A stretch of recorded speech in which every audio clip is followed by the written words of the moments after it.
Hey everybody, we're gonna go ahead and get started. My name is Jake Simon. I am an analyst with the Policy and Regulation Development Unit in the Continuum of Care Reform branch for the Department of Social Services. As you all saw with our chat message earlier, if you have any questions, please go ahead and just use the chat. You can submit your questions and we'll do our best to address them as we have time at the end. If you do have any follow-up questions after this, or anything you think of later, or anything you just kind of want to write down in more detail, you can email that to us. Our unit has an inbox at ccr@dss.ca.gov. Again, that's ccr@dss.ca.gov. And I think we can post that in the chat so y'all can see it. Oh, there we go. Okay, so what I'm going to be doing today is I'm going to be going over the STRTP review tool.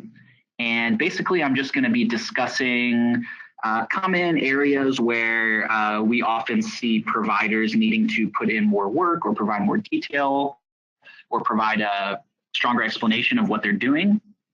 So I'm going to go over the entire review tool, but I'm going to focus primarily on certain sections, which are the ones where we feel like there's possibly some misconceptions that we need to clear up about what we're looking for.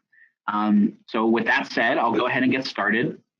And I'm just going to go section by section as far as what CCR reviews, and I'll be speaking from a CCR perspective as to what we're looking for programmatically. So the first section that we have here, section A, is the vision, mission, purpose, goals, and philosophies.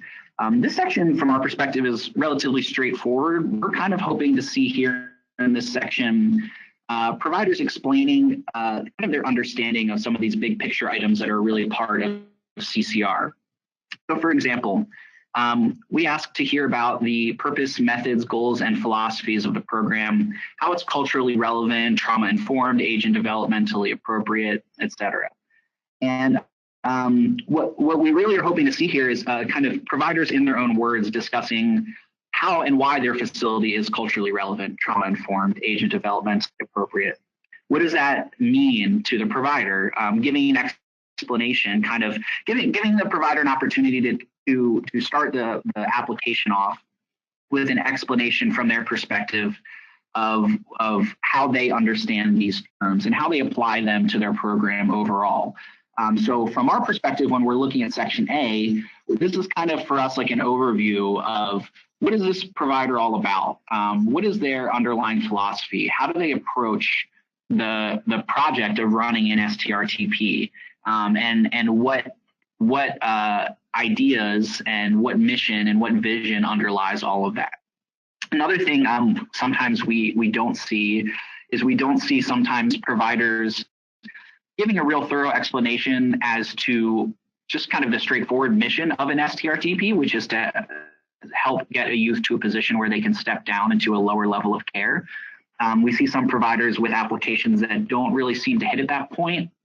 And so from our perspective, it's sometimes unclear if the provider does understand that the goal of the STRTP is to step the youth down into a lower level of care, not to just simply provide services for that youth until they turn 18, no matter what age they might be. So shifting away from the group home dynamic into a new dynamic for congregate care. So that's kind of overall for section A, is we're really just looking to see, like in providers' own words, what do these ideas mean and how do you approach them? How do you integrate them into your program? Now I'm going to jump ahead to the next section that CCR reviews, which is section D, the staff plan. And this is one where we actually see a fair amount of confusion. So I'm going to spend a little bit more time on this section discussing some of the areas that program statements are commonly missing. So the first thing I want to point out is the facility manager training plan. So if you are to go to our ILS and look at the section 87065.1, which talks about staff training requirements, it talks about the facility manager training plan, and then it also talks about direct care staff training plan. And what it specifies for these training plans is that when we request a training plan from a provider, that each of those training sessions is going to have a description of the training itself, So like maybe a couple sentences or a couple bullet points explaining what that individual training session covers, as well as information on when that training will be provided, how long it's going to be, who's providing it, etc.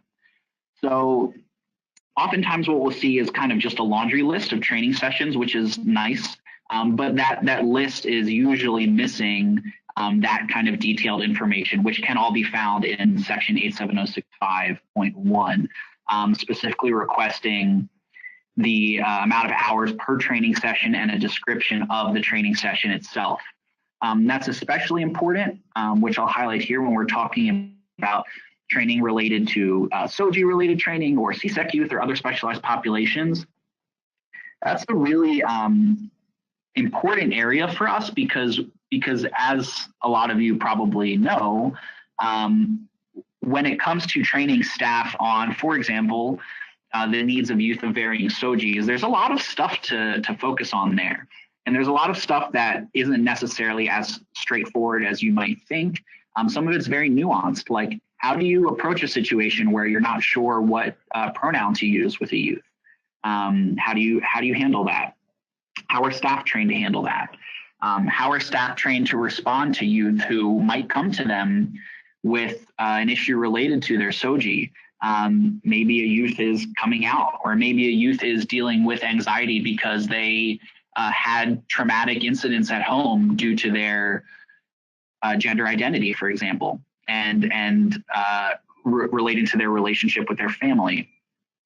So that's like a very deep area where we'd like to see a very thorough explanation from providers as to how they train their staff in these areas, how they train their staff to understand the specific needs of, for example, CSEC youth, that they have trauma just like all these other youth, and that they are still just kids, just like everyone else, but maybe the particular nature of their trauma necessitates particular responses to particular situations.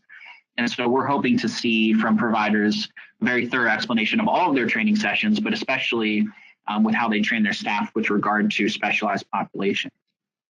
And so what I think a lot of people don't do is break down their training in the way that the ILS asks them to do it. So we ask in the ILS, we ask for the initial 8-hour training session, which has a maximum allowable 4 hours of shadowing. And if shadowing is going to be used, then there's also additional requirements that the ILS puts forth regarding the specific nature of the activity that's being shadowed, et cetera. So then there's those initial 8 hours of training, followed by the 16 hours of training within their first 90 days of hire, followed by 16 hours of training within a year of hire, which adds up to 40 hours of training, which is the same 40 hours that ongoing training that all staff need.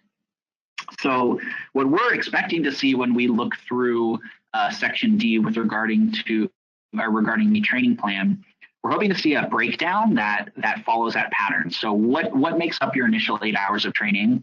What makes up your 16 hours of training within the first 90 days of hire? And what makes up your additional 16 hours of training within a year of hire? What training sessions are part of each of those? How long does each training session go for? Who is providing the training? There's a bit about staff feedback as well for those trainings and evaluations, and a description of those trainings. So ideally, we would see kind of 3 sections on this breakdown, or 4 sections, I should say. Initial 8-hour training, 16 hours of training within 90 days, and then 16 hours of training within a year, and then what makes up ongoing training. And then also, this one gets overlooked a lot, but a certification that the initial and annual training is in addition to CPR and first aid training. That is not, those are not allowed to overlap. So if your facility is providing CPR and first aid training, that's great. Everyone needs to have that training, but it doesn't get to be counted for part of your ongoing training hours. And then finally, for this section regarding organizational strategies to enhance well-being, retention, and resilience of staff, and also a description of how to address secondary trauma experienced by staff, we're hoping to see something pretty robust about how providers handle this aspect of their staff training. So organizational strategies to enhance well-being, retention, and resilience. Sometimes what we see is what appears to be a description of something like that, but it really comes down to something like we have an employee of the month recognition or something along those lines. It doesn't really approach like a comprehensive strategy. And while we're not prescribing any particular strategies, like you have to provide this kind of benefit package or you have to provide this kind of incentives for your employees, what we're just hoping to see is something that is a legitimate approach to enhancing the well-being, retention, and resilience. So there's 3 aspects to that. And then of how to address secondary trauma experience by staff. That's something we're really hoping to see have a kind of like a clinical-based approach, if you will, or something that has a trauma-informed approach of how staff might experience secondary trauma as they are helping the STRTP operate, how that's going to be identified, and how staff is going to help with that. Because as I'm sure we're all aware, staff experiencing trauma can contribute to staff burnout and also just the well-being of that staff member in and of itself as an end in its own right is very important. And so we want to make sure that the overall health of the STRTP and the organization in and of itself is as high as it possibly can be. So that's section D. I'm going to go ahead and move on to section F regarding admissions policies. So this is a section where we end up giving a lot of feedback to providers.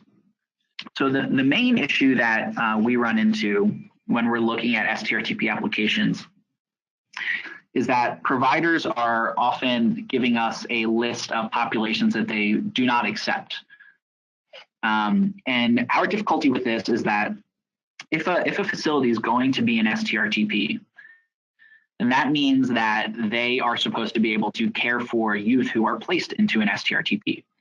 So if an IPC places a youth in an STRTP, that means that youth has been evaluated as having the criteria that necessitates STRTP level of care. And if a facility is intending to provide STRTP level of care, then that means that they are intending to provide services to youth who have some very high needs, sometimes frequent AWOLing, or sometimes perhaps violent or aggressive conduct towards others or towards staff. Youth that may have been diagnosed with various kinds of mental health needs.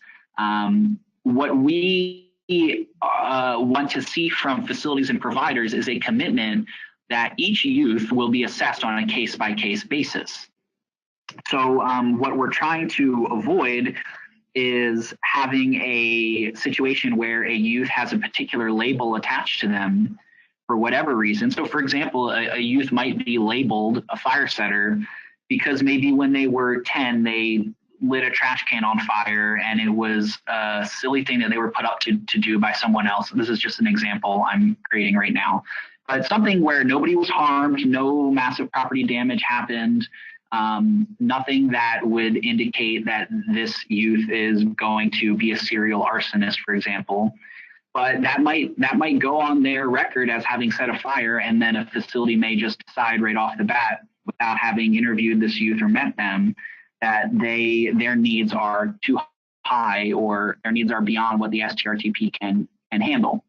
And so our question when we hear that is, okay, so if you can't handle this youth's needs, then is it something particular about your facility and this particular youth that creates a specific situation where you are not able to guarantee the safety of this youth or others, and that they should be in a different STRTP, not this STRTP?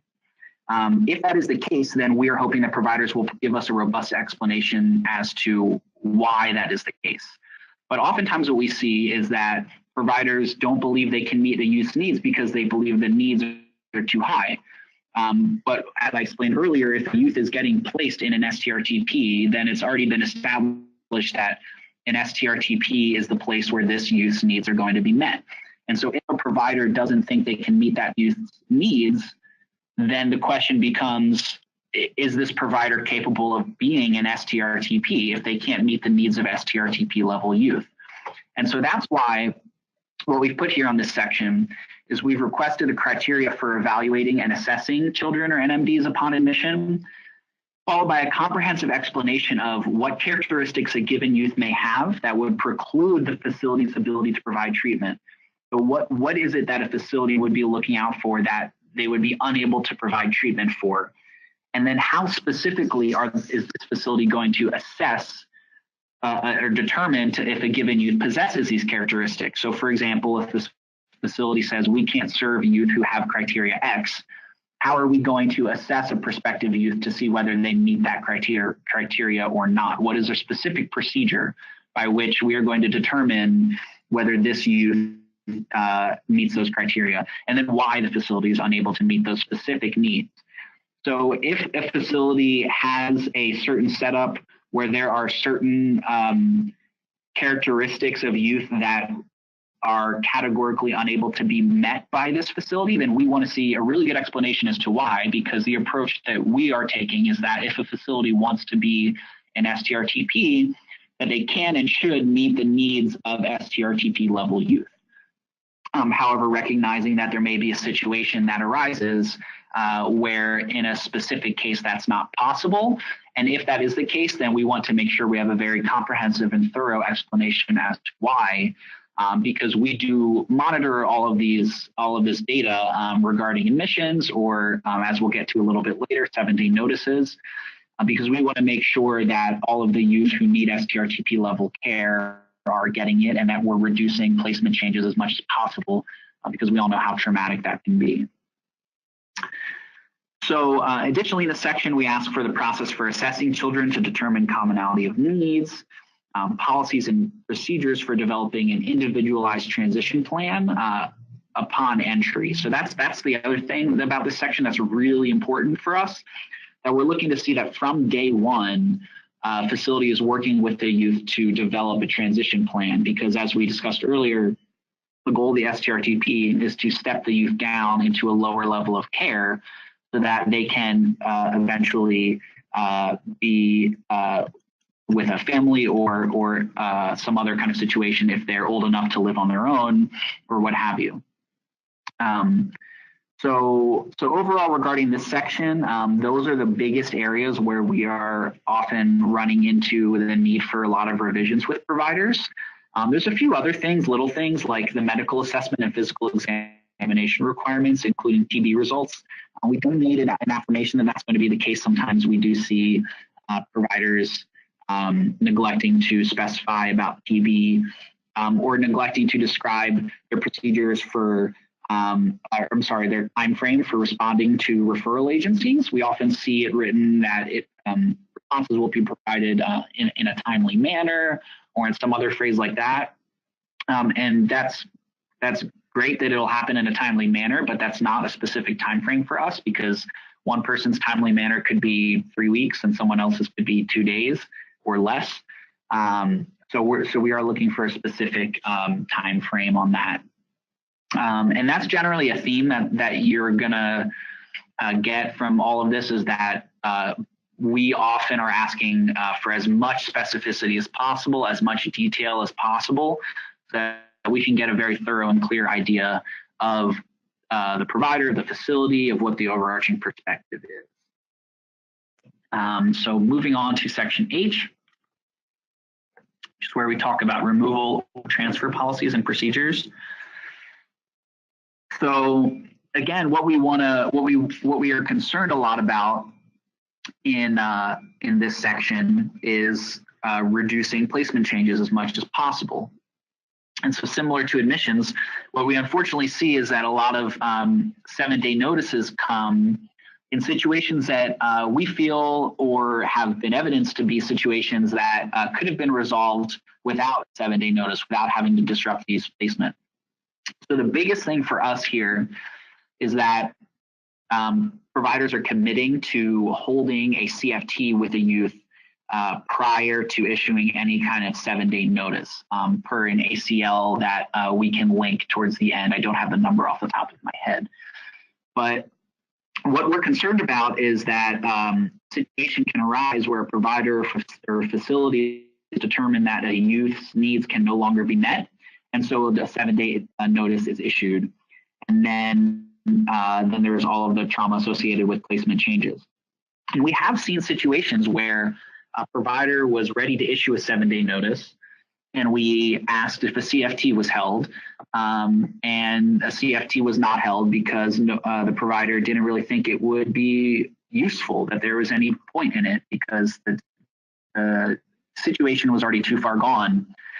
And while we understand, of course, that providers cannot call a CFT, that it is the county's responsibility, providers can certainly reach out to the county and ask for a CFT to be held, and then go from there. But in this particular case that I'm discussing, there was, after the 7-day notice was issued and we requested that a CFT be held, the provider agreed, the CFT was held, and the placement was actually preserved. The CFT was really successful and ended up providing an opportunity to resolve some of the issues that were going on, and the 7-day notice was rescinded. So for us and for the youth, that's a huge victory, because avoiding the placement change is really, really, really important. And so what we just want to make sure is that, while there are obviously situations in which 7-day notices have to be given for whatever reason, or then emergency removal has to occur, it's not our position that those are all illegitimate. There are certainly situations where that is the case. But what we want to make sure is that when a youth placement is being disrupted, that we have done everything we can to make sure that that didn't happen, that we've had a CFT, we've gotten everyone in a room together to figure out what is going on here and how can it be resolved. That the youth has been paid close attention to from day one, so getting back to the transition plan being developed from day one, so that that there's a perspective on this youth from the get-go about, what are their strengths, what are their challenges, what is the overall goal with this youth, what is the treatment plan. And so before a 7-day notice would be issued, all of that can be pulled in to that CFT. So that's largely from this section what we are concerned about. One thing that I will also talk about is getting the youth the opportunity to participate in the development of that transition plan. It's really, really important, letting their voice be central in that, because although obviously these youth are in an STRTP for a variety of reasons, in certain areas, there's nobody who knows what's best for the youth more than the youth, because they know themselves more than anyone else. So when it comes to asking them what they want, or making sure that what they want or know about themselves or what they need is included, that's where we're coming from regarding making sure that the youth have every opportunity to participate and really be central in development of their transition or transfer plan. And then some of these do get overlooked, like procedures for returning personal property and cash resources following discharge. I know it might seem pretty straightforward because, of course, the youth gets their property back, or at least that's perhaps how it appears to be in the mind of some folks who write these program statements, which I can totally understand. But we do need to make sure that none of this is overlooked, because that is, I'm sure if you can put yourself in the shoes of the youth, it's a very important part of this whole transition plan. So just making sure that all of these lines on the review tool are being addressed. We can move on to section K, consultants and community resources. This one we don't normally have too many issues with. One thing that we do see a lot of providers missing is describing the role and interaction of each consultant or community resource listed. Sometimes we'll kind of just get a laundry list of different names, but we're not sure what this organization does, or how they interact with them, or information like that. So hopefully when this list is being provided, each community resource or consultant has a brief explanation as to who they are, what they do, how the facility interacts with them, in what way they interact, etc. And making sure that we have services and supports that are trauma informed and that ensure the safety and well-being of specialized populations. So sometimes we see providers provide a list of consultants and community resources, but maybe there's nobody on that list for SOGI related issues, or nobody on that list for CSAC, or nobody on that list for Native youth. And so we want to make sure when we're reviewing this that we see that this section is handled with a comprehensive approach, so that we know that providers have folks that they can reach out to if they ever need, if they're having a particular issue with, or if a youth is having a particular issue and they need some extra help beyond what the provider might be able to do offhand.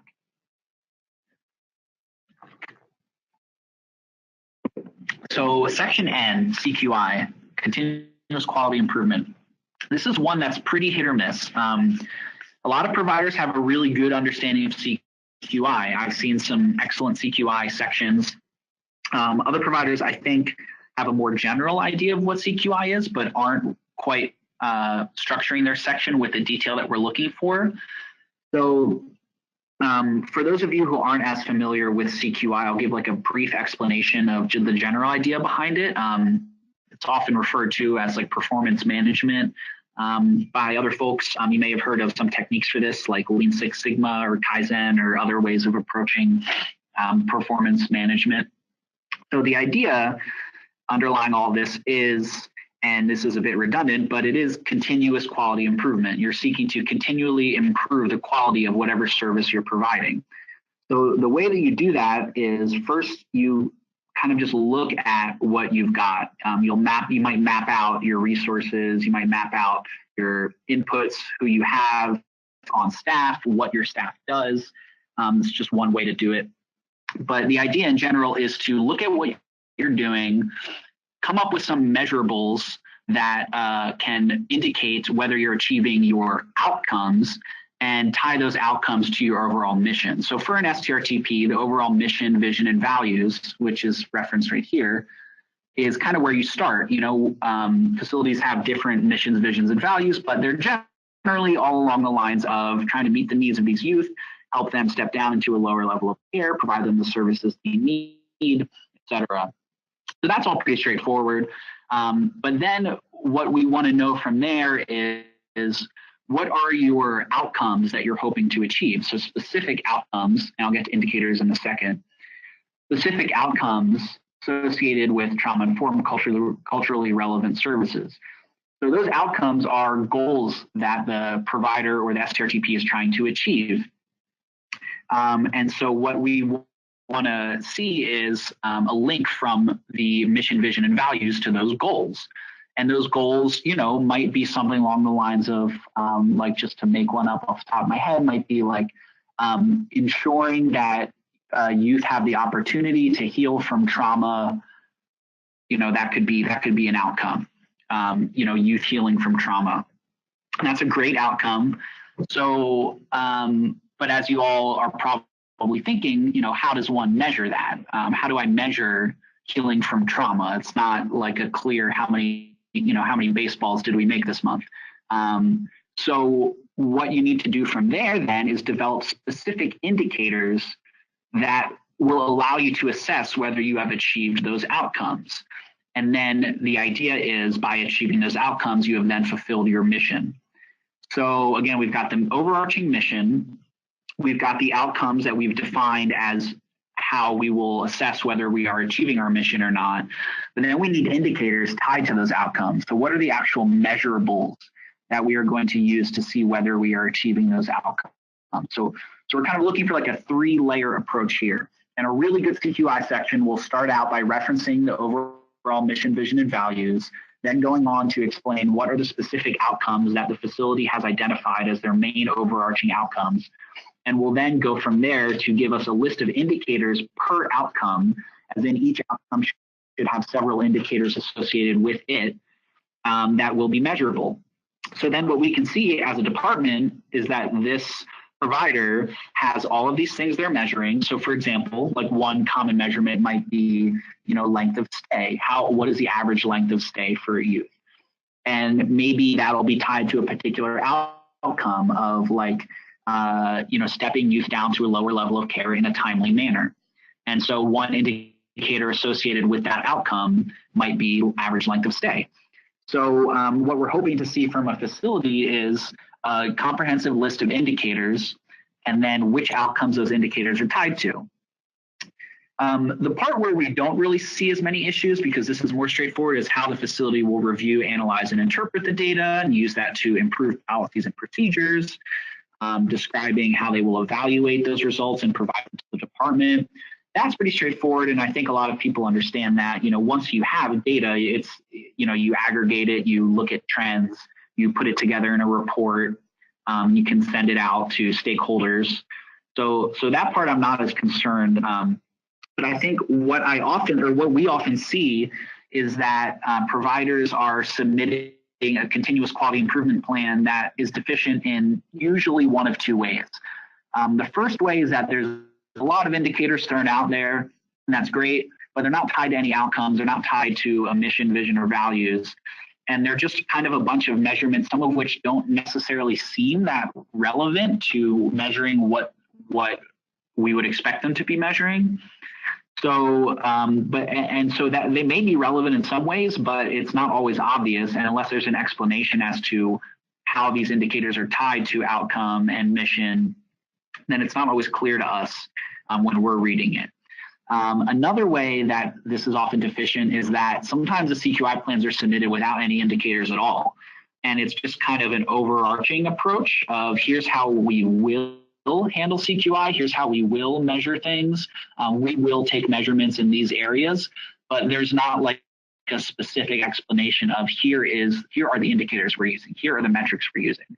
It's kind of a promise to develop a CQI at a later date, which is not what we're looking for in this section. We're looking for an existing comprehensive CQI program.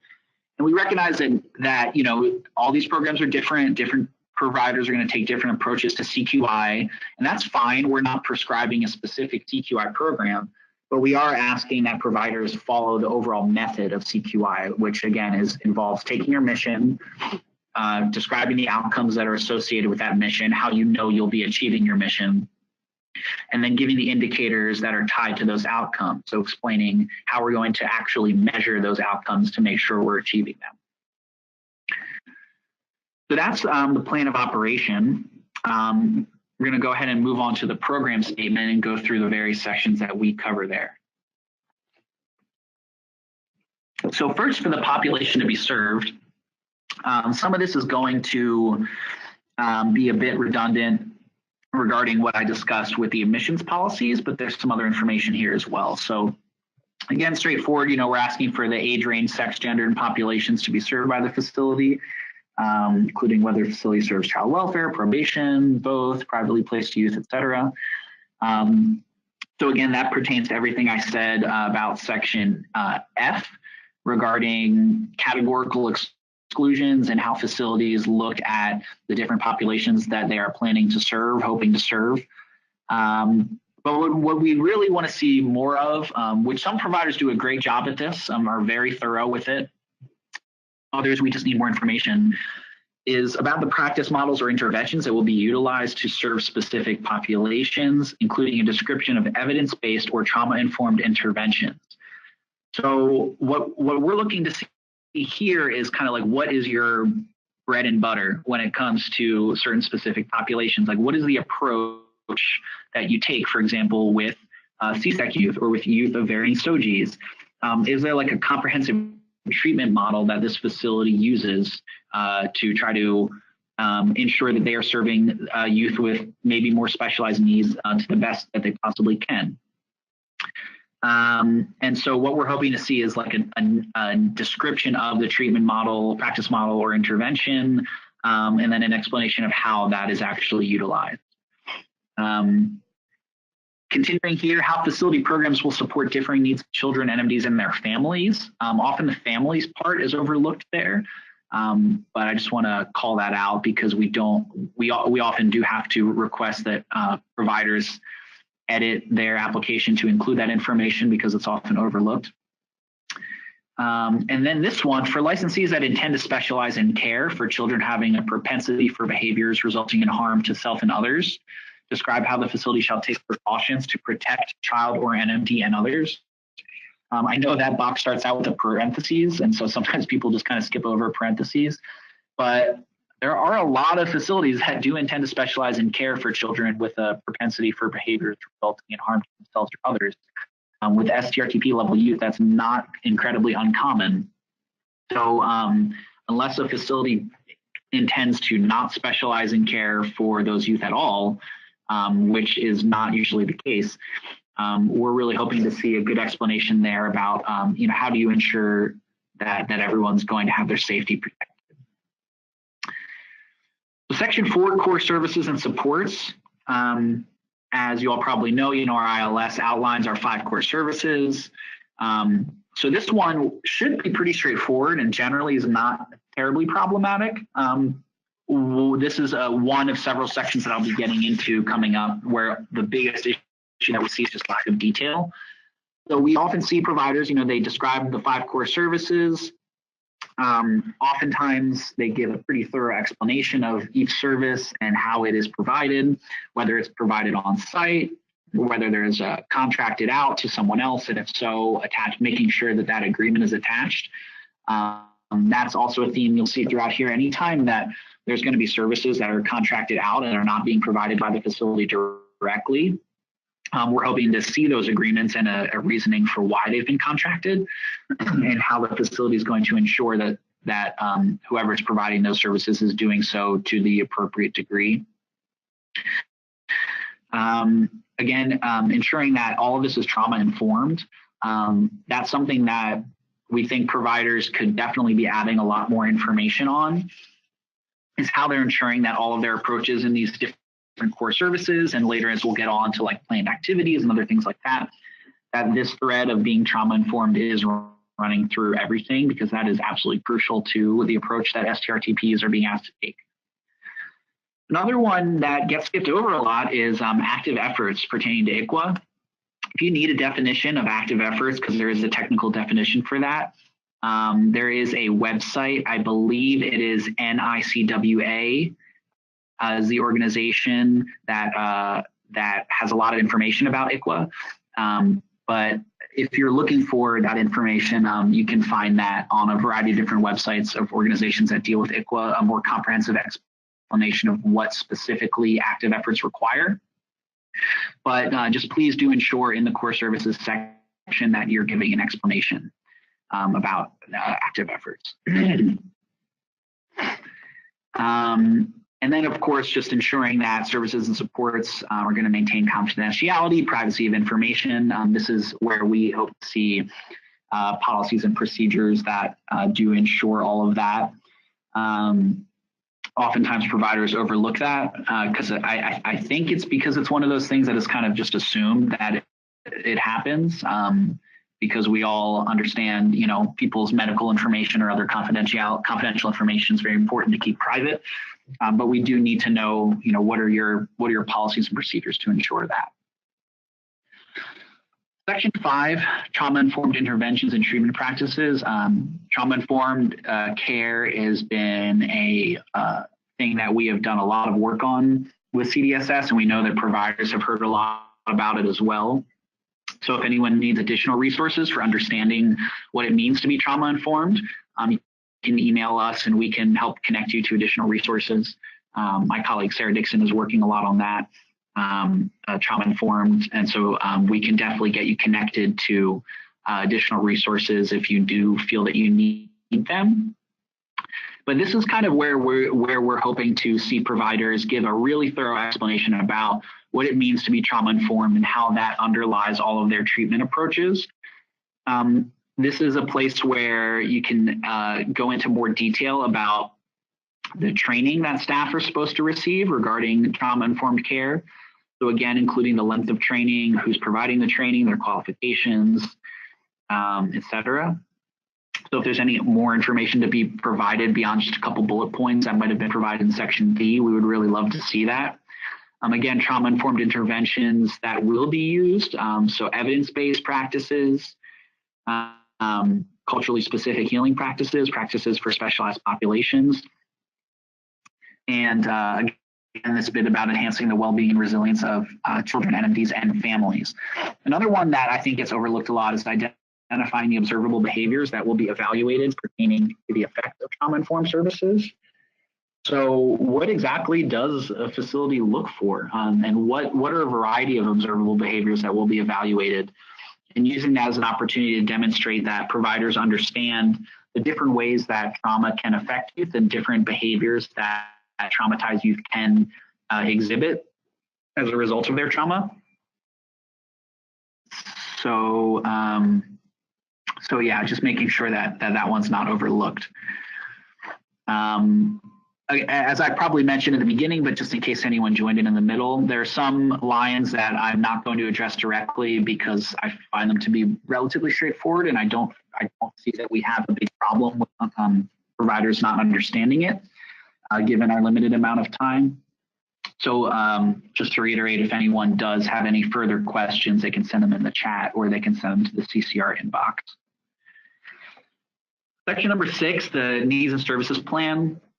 This is another one that is incredibly crucial. The needs and services plan is like one of the bedrock parts of how STRTPs operate.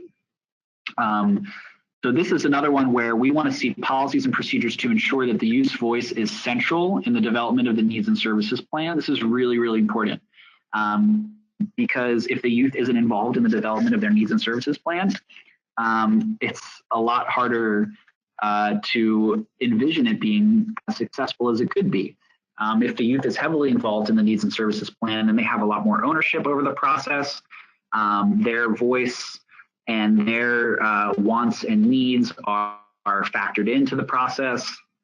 And ideally, they feel that they took a really central role, and then that makes it all the more likely that the youth is going to stick to the plan and be invested in seeing the plan come to fruition and eventually stepping down out of the STRTP. So we would like to see the policies and procedures for that. And so again, this is an area where more detail is really important. So policies and procedures to ensure that the youth's voice is central in NSP development does not mean that the provider should put in their program statement just a sentence that says, we will ensure that the youth's voice is central in the development of their needs and services plan. That's a commitment, that's an affirmation, and that's very nice, but that's not policies and procedures. Anyone could write that, and then it would just be something that was put on paper, and that's great, but that doesn't give us a look into what the actual mechanism that underlies this process looks like. We want to get to know your program. We want to get to know the providers. And so the only way we can do that is if we have the kind of detailed information that we're asking for in a lot of these sections. Ensuring that the needs and services plan takes into account the needs of specialized populations. What evidence-based or trauma-informed assessment tools are used? And how does the agency recognize and understand the trauma that the child has experienced? This is all really important in us understanding the approach that the facility takes to developing the needs and services plan. So from the get-go, if the facility is taking a trauma-informed approach that has a lot of understanding and empathy for the youth and is using evidence-based and trauma-informed tools, then there's a much, much higher likelihood that the needs and services plan development and then actually carrying out that plan is going to be successful, is going to have the youth working as a partner.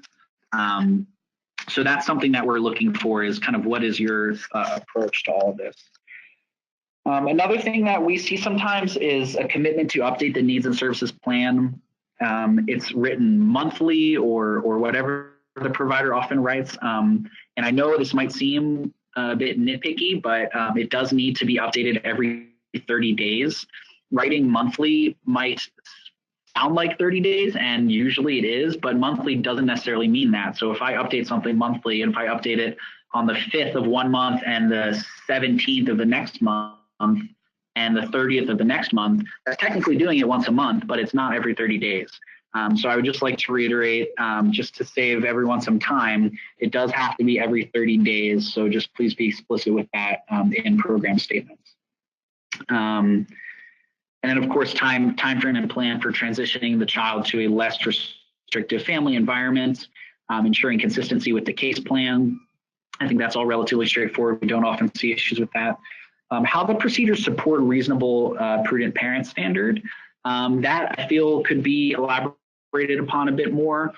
And this might be a good opportunity for me to mention that unfortunately, what we see a lot is providers copying and pasting information from the ILS or from other information sources into their program statements. And that doesn't allow us to get a comprehensive look at what the program is actually like.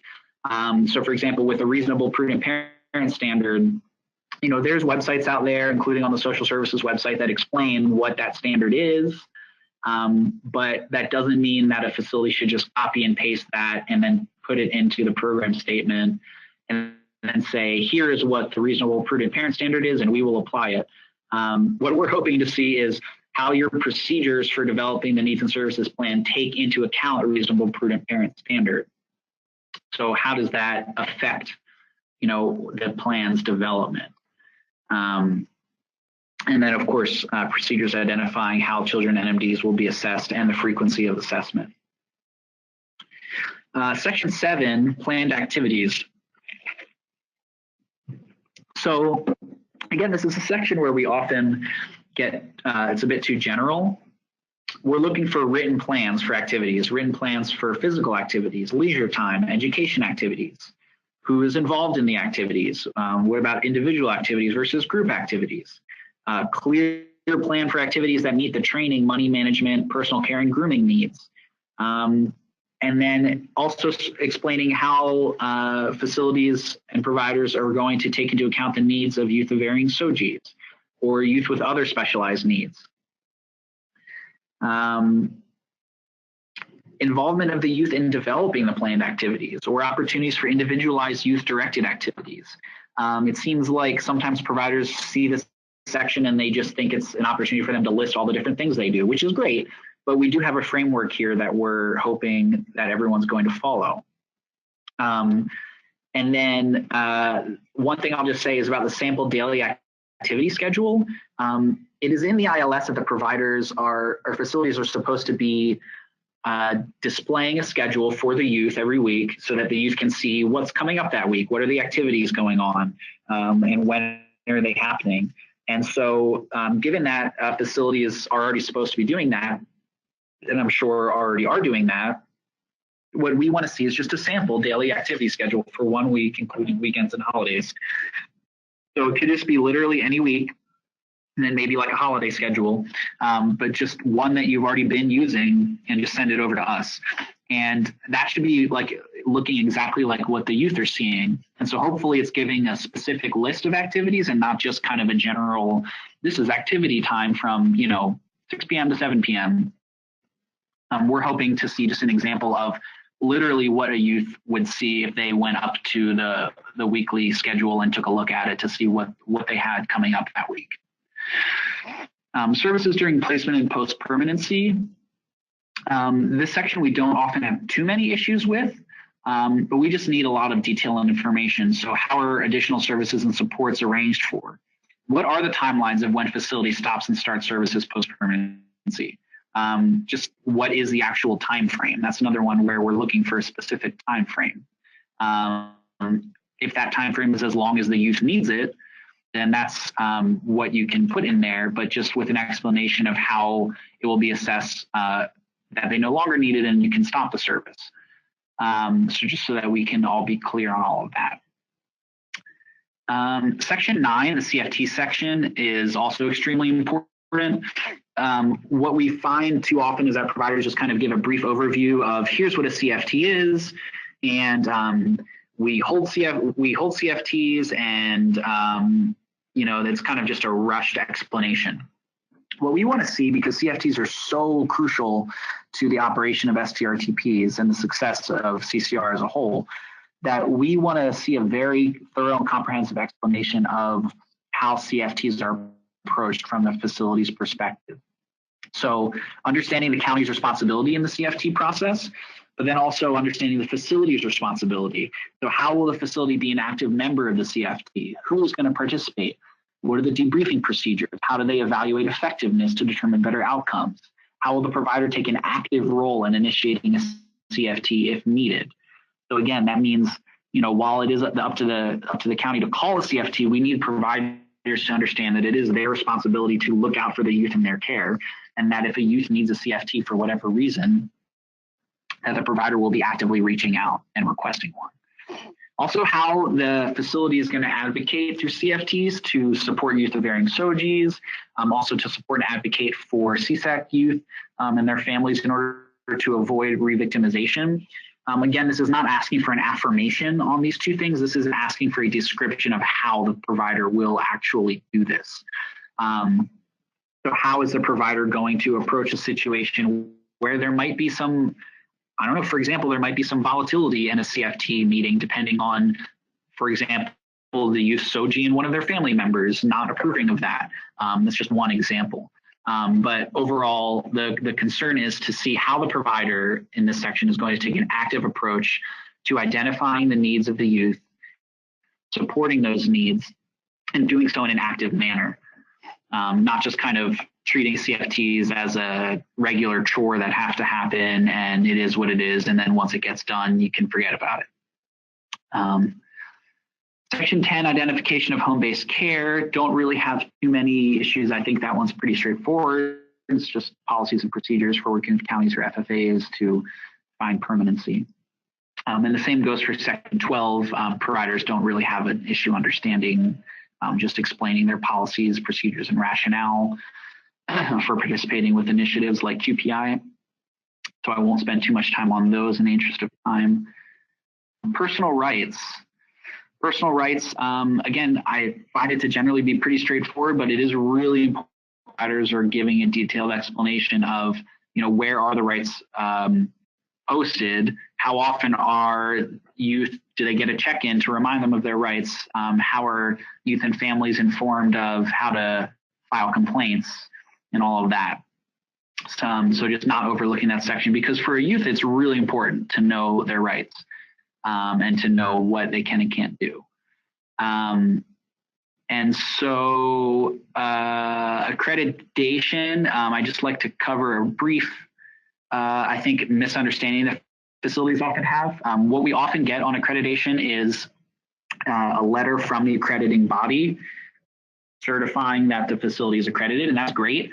But the review tool does specifically ask for the accreditation certificate, as well as a copy of the final accreditation summary report, including a corrective action report if necessary, which usually is not. But we do need all of that documentation. So we need a certificate, we need the final accreditation summary report, and if there's a corrective action report, we need that as well. And then of course the letter that says when the accreditation expires, so that we can stay on top of that as well. So we've got 2 sections left and we've got a little bit of time. So I'm going to do my best to get through everything in a thorough way. First is mental health program approval. So what we run into in this section a lot is with providers who don't have a mental health contract to directly provide services, but then not quite understanding that we are still asking for an explanation of how services will be provided. We've got our minimum services here: mental health services, crisis intervention, medication support, targeted case management. And I think that what happens is that providers oftentimes overlook some of the smaller requirements in this section. So I don't often see a list of county placing agencies from which placements are anticipated. That one I think gets skipped over a lot. Continuing on, referral screening and assessment process, collaboration with CFTs. I think there's a lot of time spent on what the actual services are that are being provided, and that's great. We love to see that. But this section is pretty comprehensive. And what we're looking for basically is this provider going to be providing specialty mental health services directly right now? Is there a contract with in order for them to do so? If so, how are they provided? And if not, then how are services insured to the youth? So there is a box for that here. If the facility has not obtained mental health program approval or is not contracted to provide some necessary services, describe how the facility will ensure access to integrated, appropriate specialty mental health services. including description of which organizational providers are contracted, and what are the steps that are being taken to obtain a contract through the county. So we're hopefully seeing that from every provider. And understanding the broad network of organizational providers in each county. That's something that unfortunately is often overlooked as well. And then regarding the efforts to reduce the use on psychotropic medications at the facility, we see oftentimes an affirmation that that will be the case, but what we're hoping to see is what are the actual efforts that are being undertaken and how those efforts are reflected in the CQI. So just tying it back to the CQI section. And again, clearly identifying whether the services are provided on site, externally, and then always including a copy of any contracts that allow the direct provision of specialty mental health services. So the last section to go over is the emergency intervention plan. So this has two parts, the runaway plan and the emergency intervention plan. I'm going to talk about the runaway plan first. So this section, the whole section is really important that we maintain a trauma-informed approach.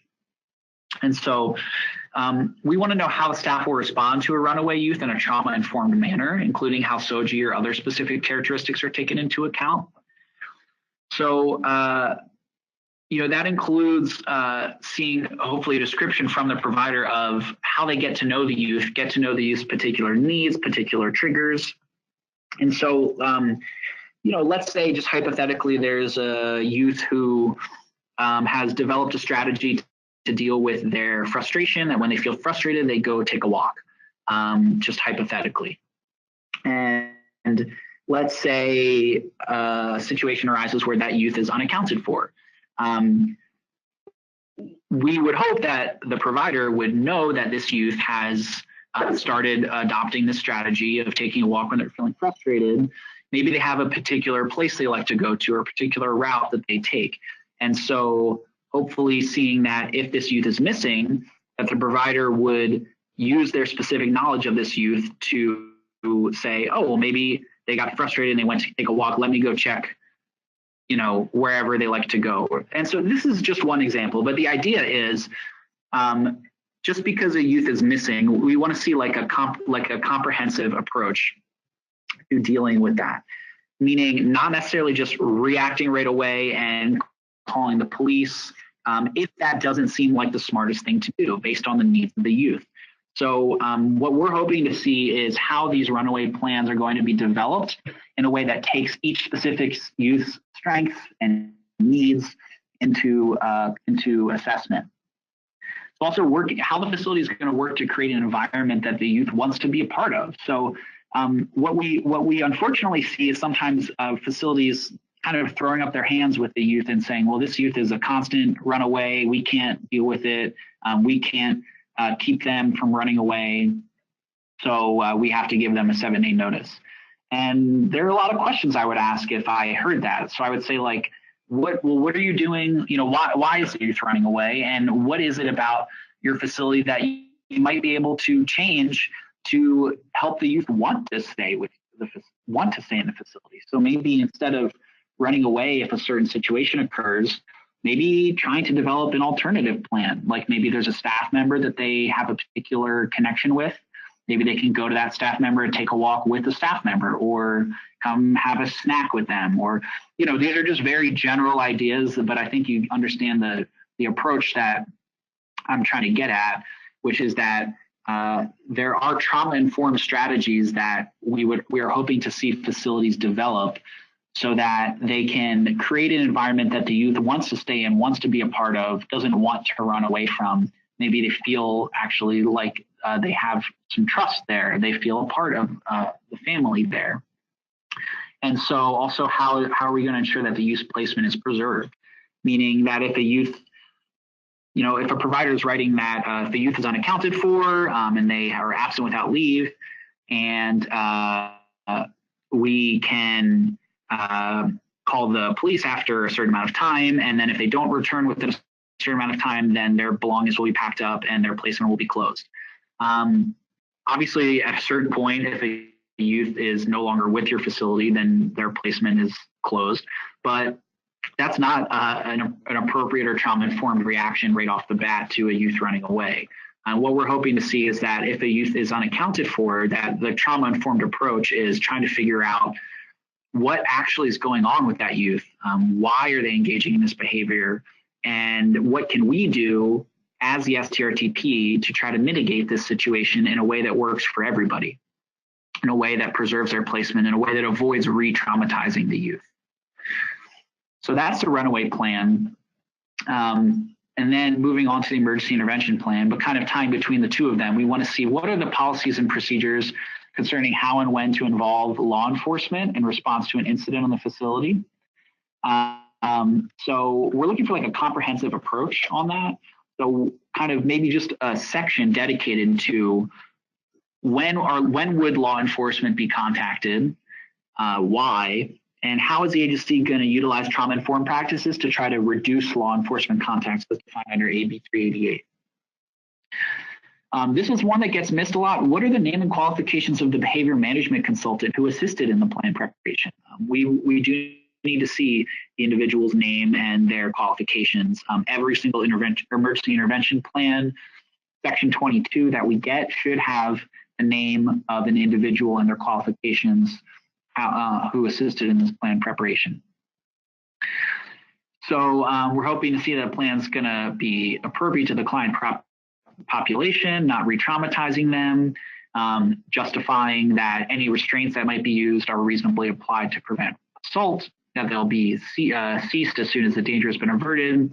A lot of this is pretty straightforward. If you look into the review tool, very clear what we're asking for. But we're asking for an explanation as to how this will all be done. So we want to know how the facility is going to ensure that any child receiving restraint does not have any medical or physical condition that might make it so that a restraint might endanger their health, or what to do if more than one youth requires an emergency intervention at a time.